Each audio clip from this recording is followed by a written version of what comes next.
പോലെ ലോകമെമ്പാടുമുള്ള ജനത വളരെ ആകാംക്ഷയോടെ കണ്ടിരിക്കുന്ന TV ഷോ ആണല്ലോ. ഇതിന്റെ ഒരു സ്പിരിച്വൽ വേർഷൻ നിങ്ങൾക്ക് മുൻപിൽ അവതരിപ്പിക്കുന്നു. God boss. ഇതിലെ കഥാപാത്രങ്ങൾ തികച്ചും സാങ്കല്പികമാണ്. നിങ്ങൾക്ക് മുന്നിലേക്ക് God boss.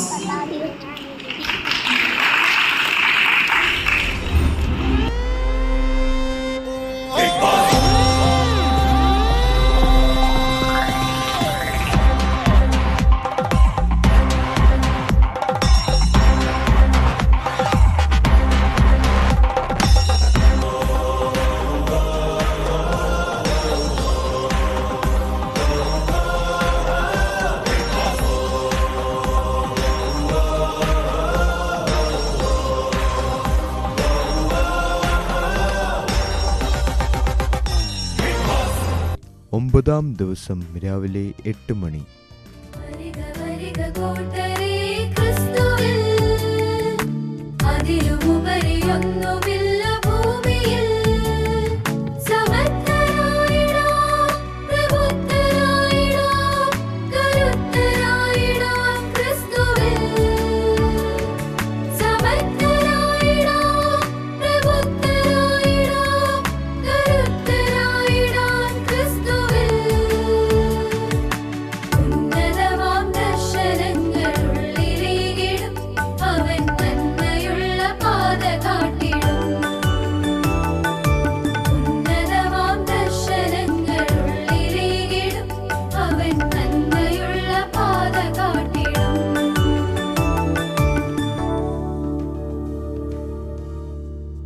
Good morning, God boss. Morning, God boss. Good morning, God boss.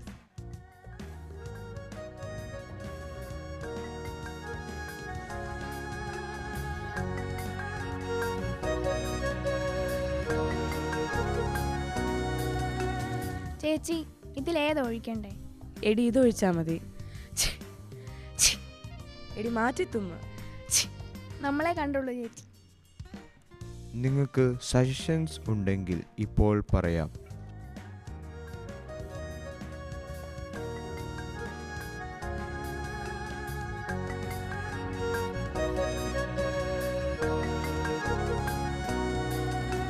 ഇന്ന് ആരാ ഈ ചായ ഉണ്ടാക്കി? ഞാനാ. ഇന്നത്തെ ചായ വളരെ മോശമായിരുന്നു. അങ്ങനെ നല്ല ചായ വേണമെങ്കിൽ ചേട്ടൻ വീട്ടിൽ പോയി കുടിക്കേണ്ടി വരും. കട്ടനായോണ്ടല്ല ഞാനിത് പറഞ്ഞേ, അല്ലാതെ തന്നെ ചായ വളരെ മോശമായിരുന്നു. അങ്ങനെയാണ് ചേട്ടൻ തന്നെ കയറി ഉണ്ടാക്കി കുടിക്കണം. പിന്നെ എന്തിനാ നിങ്ങൾക്ക് കിച്ചൺ ഡ്യൂട്ടി തന്നിരിക്കുന്നത്? എനിക്കറിയാവുന്ന പോലെ ഞാൻ ഉണ്ടാക്കി തന്നു. ഇവിടെ വേറെ ആർക്കും ഇല്ലാത്ത കുഴപ്പം ചേട്ടൻ എന്നാ? വേറെ ആർക്കും കുഴപ്പമില്ലെന്ന് ജാസ്മിൻ തന്നെ അങ്ങ് തീരുമാനിച്ചാൽ മതിയോ? ഇവിടെ വന്നാൽ പിന്നെ നല്ലൊരു ചായ ഞങ്ങൾക്ക് കിട്ടിയിട്ടില്ല. ആരാ പറഞ്ഞേ ജാസ്മിൻ കിച്ചൺ ഡ്യൂട്ടിക്ക് കയറിയ ശേഷം എനിക്കിവിടെ നല്ല ചായ കിട്ടിക്കൊണ്ടിരിക്കുന്നത്? അയ്യന്നാ ഗബ്രി, ഞങ്ങൾ ഉണ്ടാക്കിയതൊന്നും ചായയല്ലേ. എല്ലാവരും ശാന്തരായിരിക്കുക. വൃത്തിഹീനമായ സാഹചര്യത്തിൽ ജാസ്മിൻ ചായ ഉണ്ടാക്കുന്നത് ആരും കണ്ടില്ല എന്നല്ല, അത് കണ്ടവരുണ്ട്. ജാസ്മിന് പവർ ടീം പണിഷ്മെന്റ് കൊടുക്കേണ്ടതാണ്. ഇന്ന് ജീവിതാനുഭവം പങ്കിടുവാൻ അവസരം ലഭിച്ചിരിക്കുന്നത് ഋഷിക്കാണ്. എൻ്റെ കുട്ടിക്കാലം അത്ര മനോഹരമല്ലായിരുന്നു. എനിക്ക് 2 അനിയന്മാരാണുള്ളത്. എൻ്റെ ജീവിതത്തിലെ ഏറ്റവും വലിയ ബുദ്ധിമുട്ട് എൻ്റെ അപ്പൻ്റെ മദ്യപാനമായിരുന്നു. എൻ്റെ അമ്മയാണ് എന്നെ കഷ്ടപ്പെട്ട് വളർത്തിയത്. കുഞ്ഞിലേ മുതൽ എന്നെ ദൈവത്തെപ്പറ്റി പറഞ്ഞാണ് എന്നെ പഠിപ്പിച്ചത്. എൻ്റെ ജീവിതത്തിൽ എനിക്ക് 2 ലക്ഷ്യങ്ങളാണുള്ളത്. എൻ്റെ കുടുംബം നന്നായി നോക്കണം, പിന്നെ ഏതു നിലയിൽ ദൈവം എന്നെ ആക്കുന്നു അവിടെ ദൈവത്തിൻ്റെ സാക്ഷിയായി ജീവിക്കണം. Thank you.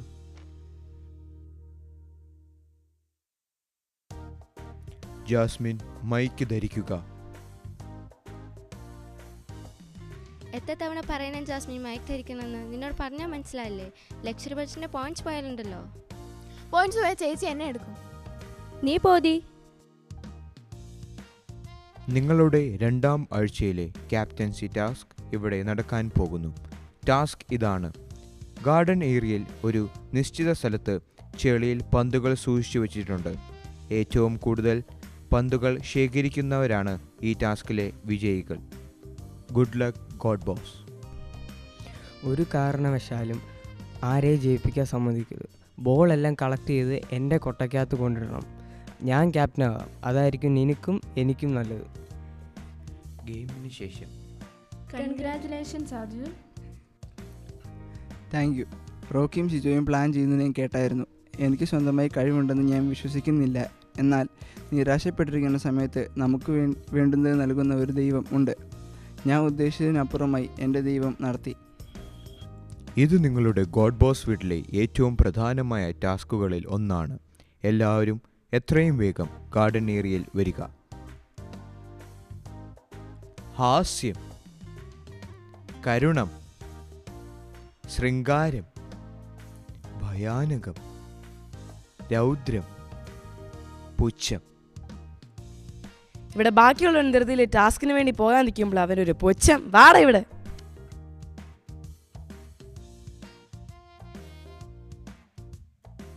പത്താം ദിവസം രാവിലെ 8 മണി.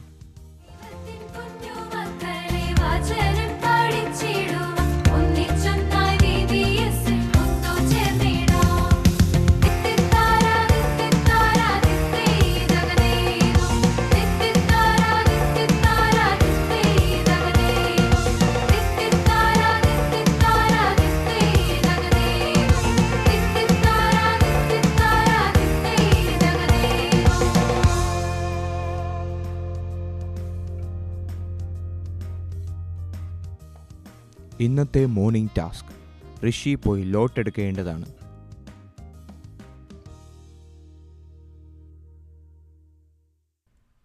കരഞ്ഞുകൊണ്ട് അപ്സര ചോദിക്കുന്ന ചോദ്യങ്ങൾക്ക് ഉത്തരം പറയുക.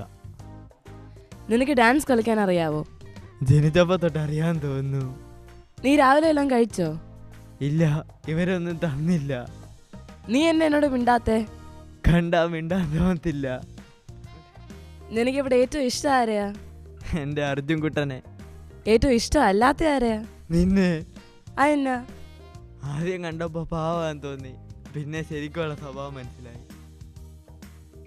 നിങ്ങൾക്ക് ഈ ഗോഡ് ബോസ് വീട്ടിൽ ആവശ്യമുള്ള സാധനങ്ങൾ തന്നിരിക്കുന്ന പേപ്പറിൽ എഴുതി എനിക്ക് തരാം.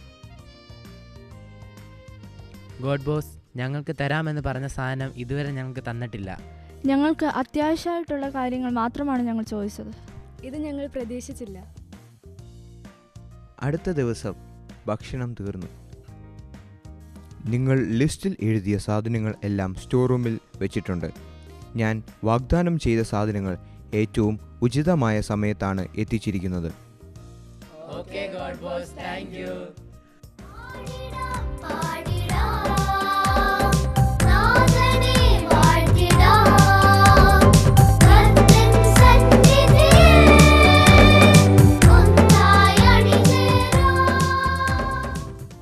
നിങ്ങളുടെ അഭിപ്രായം ഈ മീറ്റിംഗിൽ പറയാവുന്നതാണ്.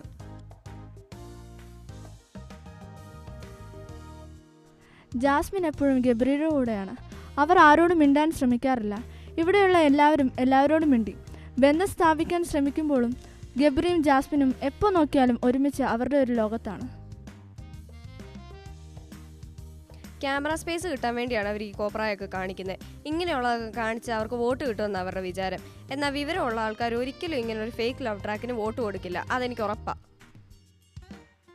ഞാൻ സദാചാരം പറയുന്നതല്ല, കുഞ്ഞു കുട്ടികൾ മുതൽ പ്രായമുള്ളവർ വരെ കാണുന്ന ഒരു ഷോയാണിത്. അതൊക്കെ ഓർത്ത് പെരുമാറിയാൽ കൊള്ളാം. ഇവരെപ്പം നോക്കിയാലും ആയിരിക്കുന്ന രണ്ട് വാദികളുടെ ഇടയിലാണ് ഇപ്പോൾ ഇരിക്കുന്നത്. ജാസ്മിൻ ഗബ്രിയോട് പലതവണ മൈക്കില്ലാതെ സംസാരിക്കുന്നത് ഗോഡ് ബോസ് പറഞ്ഞിട്ടുണ്ട്. ഇത് ശരിയായ നടപടിയല്ല. ജാസ്മിൻ എന്ത് അന്യായം കാണിച്ചാലും ഗബ്രി അവളെ സപ്പോർട്ട് ചെയ്യും. ബാക്കിയുള്ളവർ മൊണ്ണകളാണെന്നാണ് അവരുടെ വിചാരം. ഇവിടെ എല്ലാവരും ഒരുപോലെ വേണം എല്ലാവരെയും കാണാൻ, വേർതിരിവ് പാടില്ല. ഇവിടെ അവർ മാത്രം സെൻറ്റേഡ് ആയിട്ടുള്ള പരിപാടി ഒന്നുമല്ല ഇത്. ഓരോന്ന് കാണിച്ച് അറ്റൻഷൻ വാങ്ങിക്കാനുള്ള ശ്രമമാണിത്. അതെന്ത് വർത്തമാനമാണ് ഋഷി പറഞ്ഞത്? ഇവിടെ ആരും ഫേക്കായിട്ടൊന്നും കാണിച്ച് അറ്റൻഷൻ വാങ്ങിയെടുക്കാൻ ശ്രമിക്കാറില്ല. ജാസ്മിൻ പറഞ്ഞത് ശരിയാണ്. ഞാനിവിടെ അറ്റൻഷൻ വാങ്ങാൻ വേണ്ടി പ്രത്യേകിച്ച് ഇവിടെ ഒന്നും ചെയ്യുന്നില്ല. എടാ, നിനക്ക് സ്വന്തമായിട്ടൊരു നിലപാടുണ്ടോ? അവൾ പറയുന്നതിൻ്റെ ബാക്കി പറയാനല്ല നിന്നെ വേറെ എന്തിനു കൊള്ളാം? എനിക്ക് സ്വന്തമായുള്ള അഭിപ്രായങ്ങളും നിലപാടുകളും ഇല്ലെന്ന് നീയാണോ തീരുമാനിക്കുന്നത്? ഡാടാ, വാഴ പോലിരിക്കുന്ന മഴ വാഴേ, നീ എൻ്റെ കൂടെ നടന്നിട്ട് പുറകിൽ നിന്നാ കുത്തിയേ. നീ ഒരിടത്ത് ഉറച്ചു നിൽക്കാൻ പഠിക്കടാ. നീ കൂടുതലായിട്ടൊന്നും എന്നെ പഠിപ്പിക്കാൻ വരണ്ട. ഋഷിയും സിജോയും കൺഫെഷൻ റൂമിലേക്ക് വരിക. Confession room. എന്താണ് ഋഷി പ്രശ്നം? ഗോഡ് ബോസ്, എനിക്ക് എന്നെ നോമിനേഷനിൽ ഇട്ടതല്ല പ്രശ്നം. ഞാൻ ട്രസ്റ്റ് ചെയ്തൊരു ഫ്രണ്ടായിരുന്നു ഗബ്രി. അവൻ ഈ പണി കാണിക്കുമെന്ന് ഞാൻ വിചാരിച്ചില്ല. ഋഷി, ഏത് സാഹചര്യവും നേരിടാൻ നമ്മൾ തയ്യാറായിരിക്കണം. ദേഷ്യപ്പെടുന്നതിനുപരി ആ സാഹചര്യത്തെ ശാന്തമായി നേരിടണം. ഓക്കെ ഗോഡ് ബോസ്, എനിക്ക് മനസ്സിലായി. ഇനി ഞാൻ അതനുസരിച്ച് പെരുമാറാം. Thank you. ഇന്ന് ജീവിത അനുഭവം പങ്കുവയ്ക്കാൻ അവസരം ലഭിച്ചിരിക്കുന്നത് അർജുനാണ്.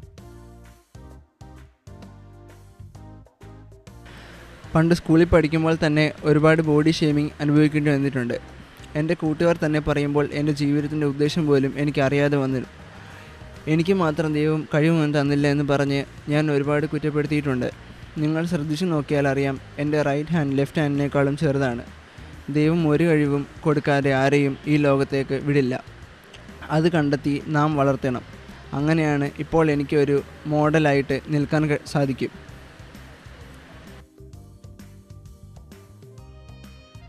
എനിക്ക് നിന്നോട് പേഴ്സണലായിട്ട് പറയാനുള്ള ഒരു കാര്യമാണ്. ഈ വീട്ടിൽ എല്ലാവരിലും അധികം ആക്റ്റീവ് അല്ലാത്ത അൻസിബയാണ്. ആകെ അൻസിബ ചെയ്യുന്നത് ആ റൂമിൽ നിന്ന് പരദൂഷണം പറയുകയാണ്.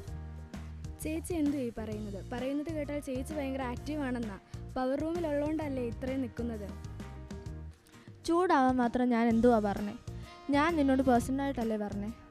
ചേച്ചി എന്നെ ഇൻസൾട്ട് ചെയ്തിട്ട് എന്നാ പേഴ്സണൽ ആണോ എന്നാ ഈ പറയുന്നത്? റോക്കി ഇവളോട് പോകാൻ പറ. റോക്കി ഇവളോട് പോകാൻ പറ. എന്നാ ഞാൻ ഇനിയും പറയും, നീ പരദൂഷണ കമ്മിറ്റിയുടെ ഹെഡാണ്. ആണ്.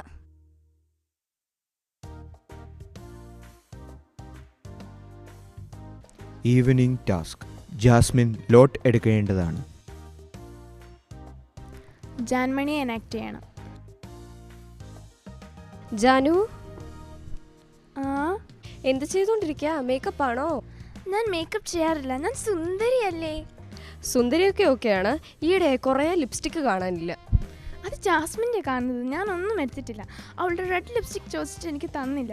എൻ്റെ ദൈവമേ, അവൾക്കുള്ള ശിക്ഷ കൊടുക്കണേ. നിന്റെ കയ്യിലില്ലേ? എൻ്റെ കയ്യിലുണ്ട്, പക്ഷേ എനിക്കുണ്ടല്ലോ. അവൾ ഒരെണ്ണം പോലും തന്നില്ല. അവൾക്ക് എത്ര ലിപ്സ്റ്റിക് ഉണ്ട്? ചുമ്മാതല്ല അവളുടെ കലഞ്ഞു പോകട്ടെ. എൻ്റെ ദൈവമേ, അവൾക്കുള്ള ശിക്ഷ കൊടുക്കണേ.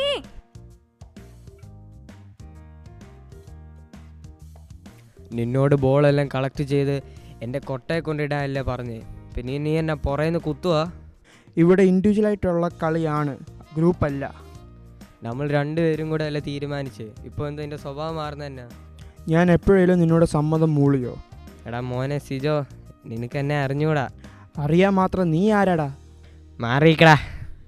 ഇല്ലെങ്കിൽ നീ എന്താ വാവ കളിക്കുക? കുണുവാവ എന്ത് ചെയ്യും? നിങ്ങൾ ഇത്ര നേരം ഫ്രീ ആയിട്ടിരുന്ന് കണ്ടോണ്ടിരിക്കുമല്ലായിരുന്നു. അന്ന് നിങ്ങൾ അങ്ങനെ അങ്ങ് കാണണ്ട. ഇപ്പൊ ശരിയാക്കി തരാം.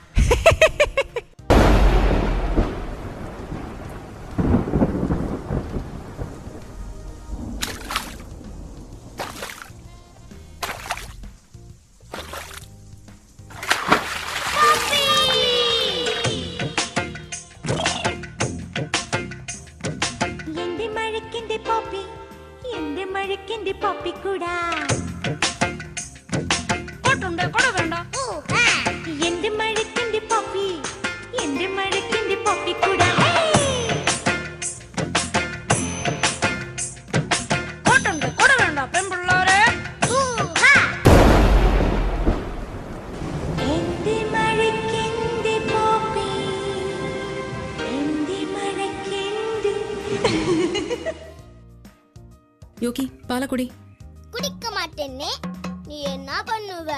அடிச்சு நின்ற 32 பல்லும் காரணம் கொண்டு காயில் தாழ்த்தும். இப்ப நான் குடிக்கிறேன்.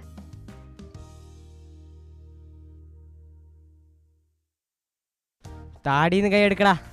താടിന്ന് കൈ എടുത്തെങ്കിൽ നീ എന്നാ ചെയ്യും? നീ എൻ്റെ ദേഹത്ത് തൊട്ട് നോക്കടാ. തൊട്ടാ നീ എന്ത് ചെയ്യും? ഞാൻ ഇടിക്കും. നീ തൊടറാ, തൊട്ട് നോക്കടാ. എന്തോ പറ്റി വാവേ? A few moments later. Rocky physical assault കാണിച്ചതിനാൽ ഇറങ്ങി പോടാ വീട്ടിൽ നിന്ന്. പോയേ കയ്യിൽ പോയേ, പിന്നെ പോയേ.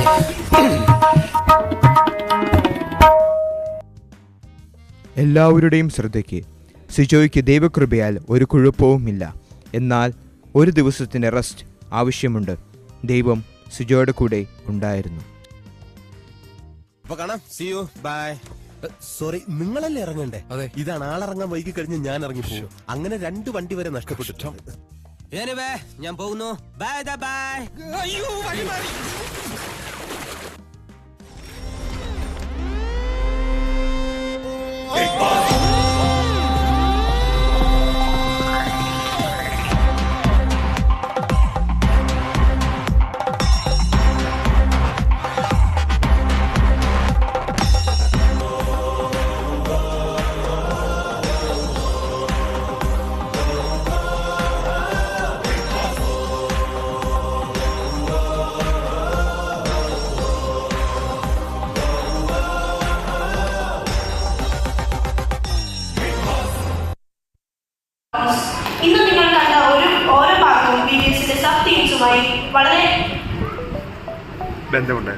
ബന്ധമുണ്ട്.